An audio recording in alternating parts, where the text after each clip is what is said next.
Halo semuanya, selamat datang di podcast kita kali ini. Sebelumnya kita dari kelas 11-8 dan saya Rashid, Saya Arya. dan kami akan membahas atau mengobrol tentang sejarah Jepang mulai dari masa isolasi serta sampai masuknya Jepang ke Indonesia. Kita mulai dari Sakoku. Jadi Sakoku itu kebijakan yang buat nutup diri dari dunia luar ya. Ya bener banget. Jadi dari tahun 1639 sampai 1853 Jepang tuh kayak menyindir, hampir nggak ada hubungan sama negara lain kecuali sama Belanda, Cina, dan Korea dalam batasan yang ketat. Wah, hampir 200 tahun ya. Kenapa mereka sampai nutup diri gitu? Salah satu alasannya itu karena pengaruh bangsa Eropa.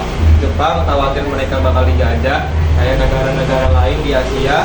Selain itu, mereka juga takut agama Kristen makin menyebar dan mengancam kekuasaan shogun.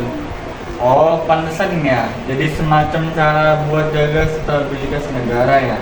Ya kurang lebih gitu. Tapi akhirnya kebijakan ini malah bikin Jepang jadi tertinggal dibanding negara-negara barat. Nah, kalau Sakoku bikin Jepang tertinggal, gimana akhirnya mereka bisa mengejar atau bisa menjadi negara yang modern? Nah, itu dia. Tahun 1853 datanglah Komodor Amerika, Mateo Perry, bawa kapal perang ke Jepang. Mereka maksa Jepang buat buka diri ke dunia luar. Akhirnya Jepang sadar kalau mereka harus berubah biar gak dijajah. Terus disinilah mulai restorasi Meiji ya. Ya, tahun 1868 Kaisar Meiji naik tahta. Terus dia mulai reformasi besar-besaran. Jepang belajar dari barat, bikin industri, bangun militer modern, bahkan sistem pendidikannya juga diperbarui. Gila, dalam waktu singkat Jepang bisa mengejar ketertinggalan ya.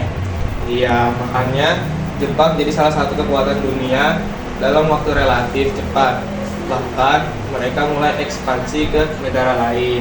Nah, ngomongin ekspansi, Jepang juga sempat masuk ke Indonesia kan? Iya, bener banget. Tahun 1942, Jepang mulai nyerang Hindia Belanda yang waktu itu masih dikuasai Belanda. Jepang mengklaim kalau mereka mau membebaskan Asia dari penjajahan Barat, tapi kenyataannya mereka juga menjajah.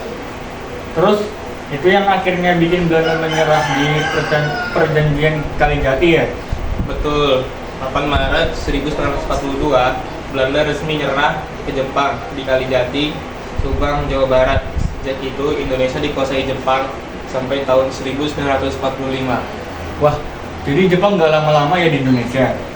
Gak lama-lama sih, tapi dampaknya gede banget. Jepang bikin kebijakan yang keras, banyak kerja paksa Romusa, tapi di sisi lain mereka juga bantu nasionalisme Indonesia dengan ngasih pelatihan militer ke pemuda-pemuda kita. Jadi bisa ada sisi negatif dan sisi positif ya? Ya, tapi tetap juga penjajahan itu nggak pernah benar. Untungnya setelah Jepang kalah di Perang Dunia II, kita akhirnya bisa merdeka. Wah, seru banget nih pembahasannya dari yang awalnya Jepang nutup diri, terus jadi negara modern, sampai akhirnya masuk ke Indonesia. Iya, sejarah Jepang tuh penuh perubahan drastis dan kita bisa banyak belajar dari situ. Oke, segitu dulu obrolan kita. Buat yang suka podcast ini, jangan lupa share ke teman-teman kalian dan jangan lupa like ya. Sampai jumpa. Sampai jumpa.